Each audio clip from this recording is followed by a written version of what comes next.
Ma pogore weche gi ko mago mag somo koro nito wuok oko kendo medo golo pachgi kotenore koda kit somo manya nyien nindo mano mong'ere kaka competency based education kata CBE kamoko kuomgi koro nito poyo mokalo chenro mar somo kaka dhi nyime skul mopogore pach kaendi kamoko kuom jolony gigo to koro nito kwedo mokalo kit somo noindo jonyuolo bende moko kuomgi koro nito wacho ni gin ok gikia gimoro amora ma otenore koda somo kamano kit kaka koro itayo skunde ma opogore pach kaendi.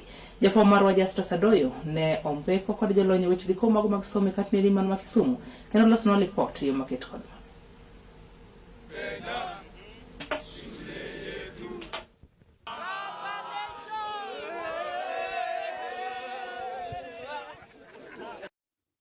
Kindigi kima piny owacho kanyakla koda jonyuol e pacho kaendi pod go chandri mar biro neno ni nyandho mar kit somo manyien mano competency based education CBE okete tim e yo makare.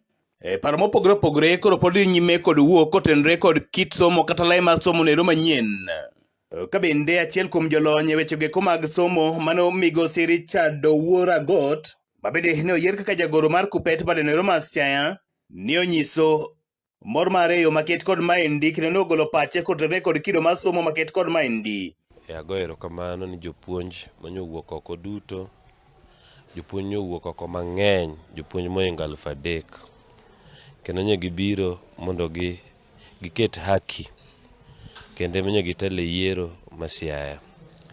Koro jopuonj notimo maber kendo nye gin peaceful, nye onge koko, kwe nye nitie. Agoyo erokamano ni sirikal kotelnegi gi County Commissioner ma Siaya kaka nyokelo kwe makende ni jopuonj kochakre chieng' Tich Abich nyaka nyoro gotieno manye yiero rum. Ka bende kinegogo migosi Richard Agot oyango ni competency based education ne en paro nero maberie maliche mokalo. Competency based curriculum is an idea, en gima ber kabisa. En mna ni koro implementation mare ema nyalo bedo gi challenges. But koro abe jopuonj osemiya nguvu. Koro abro rewra gi jowetewa mondo wang'ad paro kaka gi sirikal be mondo wane to competency based curriculum ni onyalo bedo implemented maber nade. To gimaber nikech en competency based curriculum idwaro ni itim mana gima ilonye, itim mana gima ing'eyo maber. Par mabende osir machiegni mokalo kod okil Kamalok Ambrose Otieno Weda mabende ne otwak kod jofwambo yo maket kod maendi. Curriculum is good. They always change. I was in the 7, 4, 2, 3.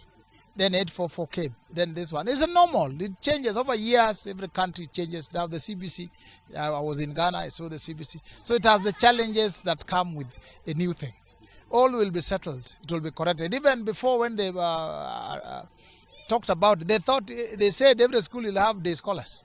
But now as we refine it, as it's being refined, it will be fine. So those challenges are normal. They are part of every process when we're bringing something new. Ka bende kinigogo Ambrose Otieno Weda koro wacho ni migawo mochung' ne weche mag somo dhi nyime kod chwalo tijene e yo maberie moloyo pacho kaendi. There's no instability in the ministry. What's instability? The cabinet secretary is there, the president is there, the new people come in and they leave. There's not instability. Institutions are there, they work, not individuals. Individuals can change, but the institutions remain.